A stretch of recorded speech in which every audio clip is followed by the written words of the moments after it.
Bonjour tout le monde, nous revoilà avec une autre leçon de français et cette fois-ci, ça concerne le son S.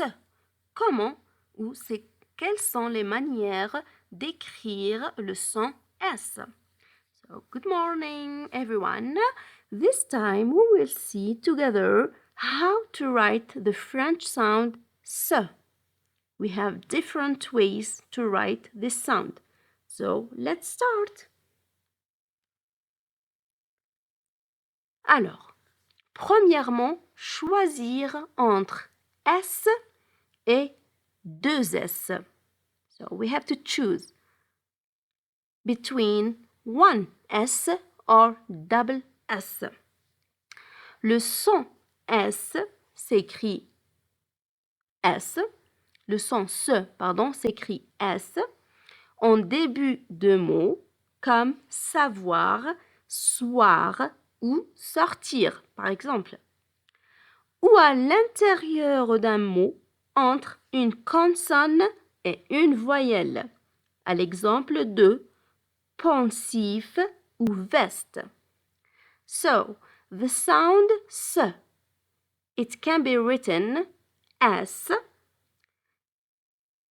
in the beginning of words, like savoir, savoir, soir, one S, or sortir, we have just one S.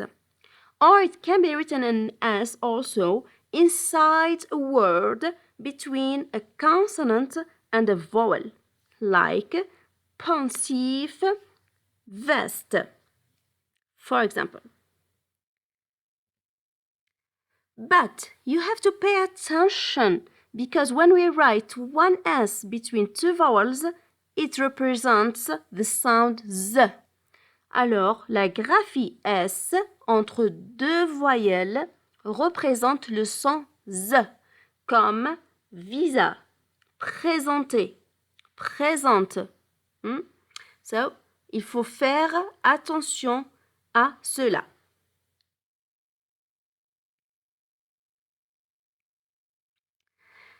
Le son S peut s'écrire deux S entre deux voyelles. Alors en premier, on a dit que ça peut s'écrire un seul S entre une consonne et une voyelle. Maintenant, on peut l'écrire aussi deux S entre deux voyelles. À l'exemple de passage, message, passer, massage, par exemple. So the sound S, it can be written also two S, like double S between two vowels. So we can hear the S, like passage. We have two S.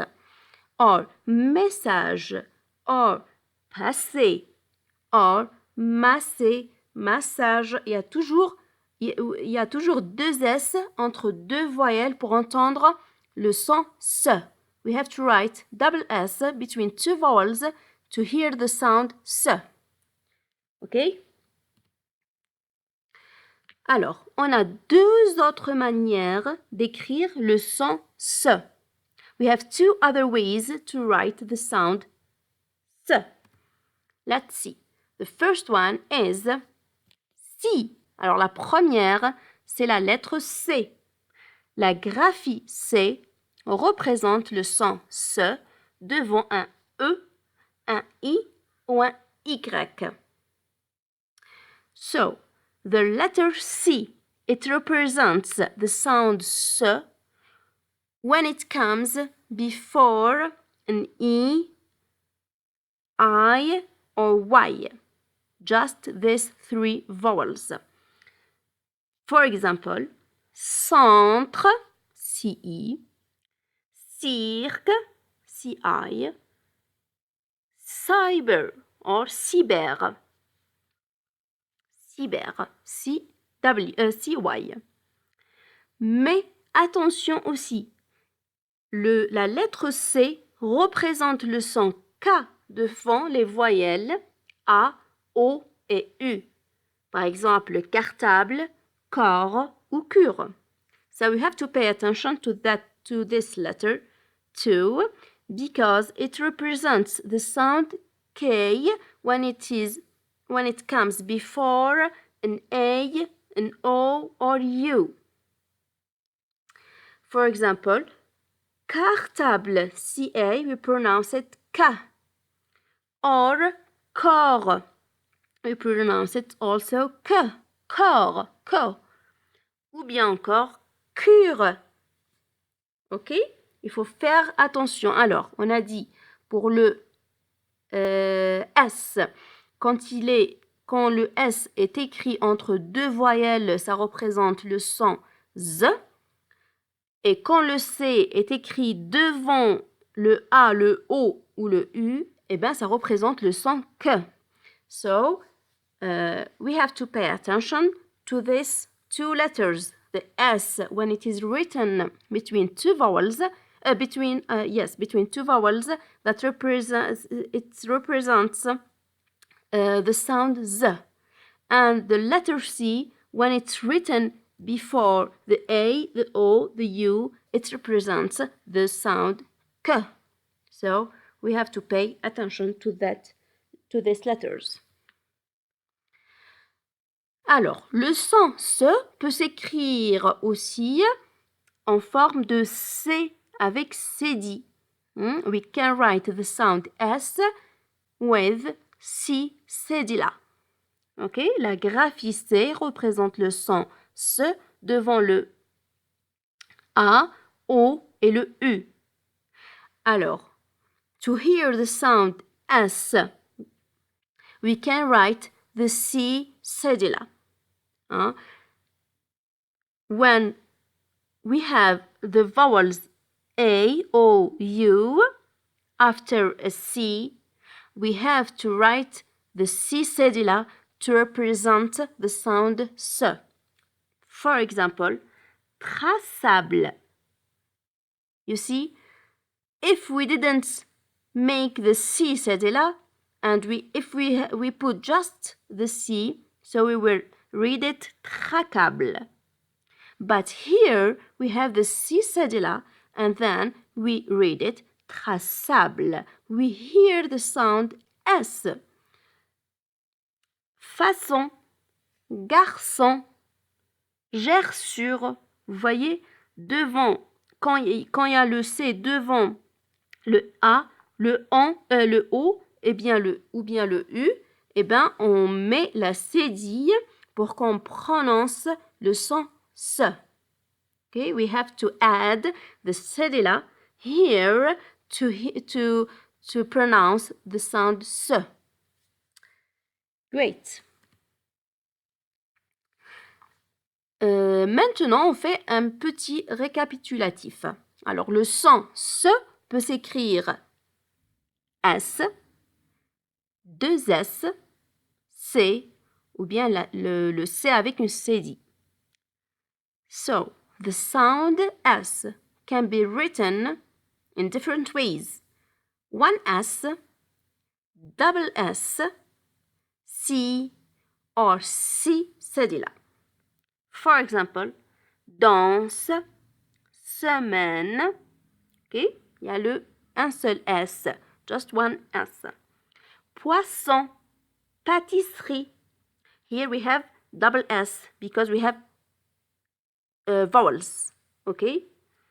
Lancer, concevoir. Here we have the C before the E, and so we pronounce it S. Et puis, en dernier lieu, façonner. Façonner, we have the C cédilla. We have the O, but because we have written the C cédilla, so we pronounce it S, façonner. Et puis, si vous avez des questions concernant le son S, comment on l'écrit, quand est-ce que, n'oubliez pas de les mettre en commentaire. If you have any questions, just write them down on the comments.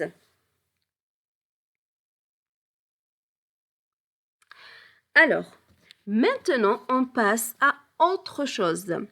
C'est se présenter ou présenter quelqu'un. C'est le vocabulaire de se présenter. Okay, so we will see something else. This time it's how to introduce yourself or introduce someone else.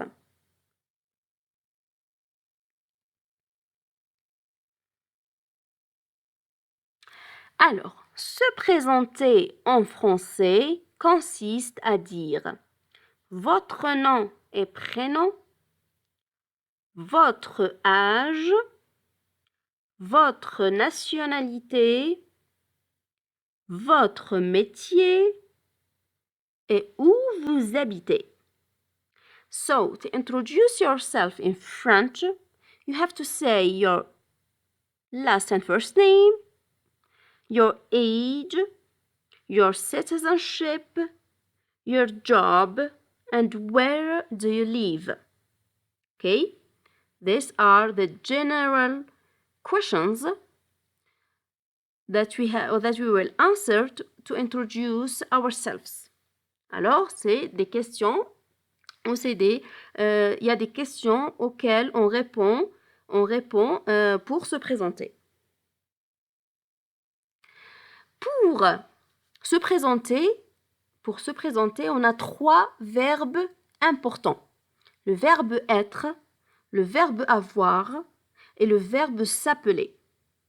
Alors, le verbe, on commence to introduce yourself, we have 3 very important verbs. The verb être or to be, avoir or to have, et aussi le verbe s'appeler. It means my name is in English. So let's start with the first one, verbe être, the verb to be, être. On utilise le verbe être pour dire le nom et prénom, la nationalité et le métier. So, we use the verb to be to say your first and last name, your citizenship, and then your job. OK? Pour cela, il faut savoir la conjugaison du verbe être au présent de l'indicatif. Alors, we have here how to conjugate the verb être in present. And it's written here how to say it in English too. So that may allow you to better understand. Alors, je suis, tu es, il est, elle est, on est. He or she is. Nous sommes, vous êtes, ils au pluriel ou elles au pluriel sont. Alors on peut dire je suis Nicolas, tu es Martine. Pour dire le métier, par exemple, on dit il est mécanicien. Pour dire la nationalité, on peut dire nous sommes italiens. So, we can say I am Nicolas. You are Martine. He is a doctor, to say job. Or to say the citizenship, we can say we are Italian. Maintenant pour le verbe avoir, or to have. Alors, il faut aussi connaître le verbe avoir au présent de l'indicatif. On l'utilise pour dire l'âge, ce qu'on possède et les membres de famille. So, it's very important to know how to conjugate the verb avoir or to have in present.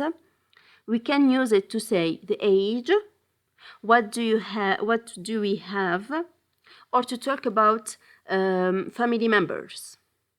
Alors, avoir au présent de l'indicatif. J'ai, tu as, il, elle, on a, nous avons, vous avez, il avec S ou elle avec S, ont. It's written also here in English, so you can better understand it. Alors, on peut dire, par exemple, j'ai 22 ans. I am 22 years old. Here, it's a little bit different from English, because in English, we use the verb to be. But in French, we use the verb avoir to say the age. Alors, j'ai.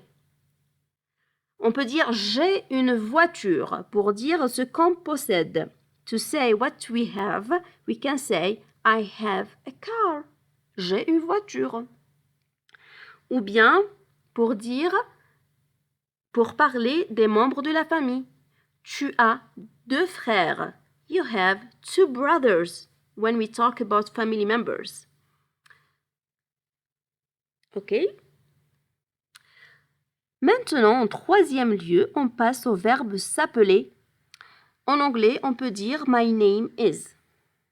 Alors, le verbe s'appeler est utilisé pour dire le prénom ou le nom et le prénom. Alors, the verb s'appeler is used to say the first name or the first and the last name. So here is the how to conjugate this verb. Je m'appelle, tu t'appelles, il, elle ou on s'appelle, nous nous appelons, vous vous appelez, il avec S, elle avec S s'appelle. Alors on peut dire je m'appelle Christina. My name is Christina. Tu t'appelles John. Your name is John. Il s'appelle Omar. His name is Omar. Nous nous appelons, here when we say nous, so we give the last name, the family name, okay? Vous vous appelez, when we say in French, we have 2 ways to introduce yourself. Because when, for example, when we talk about just a friend, just someone not formal, informal, you can say tu. But when it's formal, we have to use vous. Alors, on peut dire vous vous appelez Gérard ou tu t'appelles Gérard. Mais ça dépend de la situation. It depends on the situation where we are. If it's formal, so we use vous. If it's informal, we use tu. Après, il au pluriel s'appelle aussi, on donne en général le nom de famille. Here we have an example.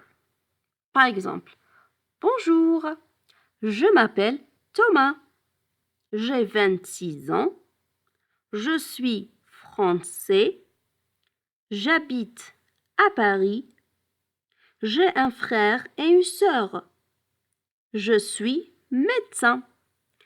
So, toujours, il y a les salutations aussi. Bonjour, salut. À la fin aussi, on dit au revoir, à bientôt, à très vite. C'est toujours des salutations qu'on dit pour se présenter ou pour lorsqu'on rencontre quelqu'un.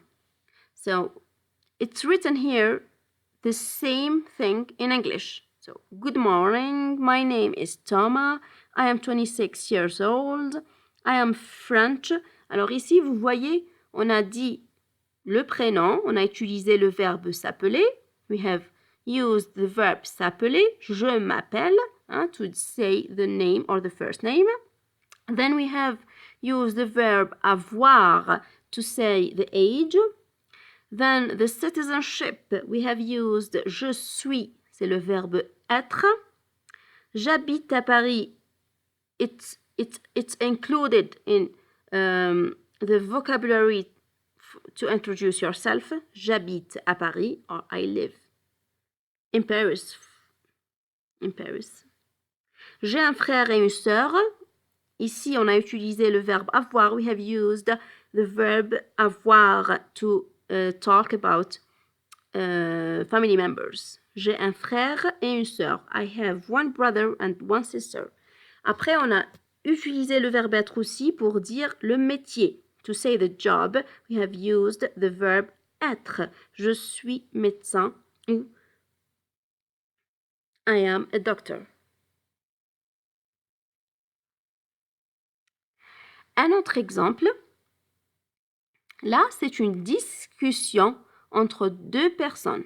So this example, it represents a dialogue between two persons. So, bonjour, je m'appelle Jean. Et toi?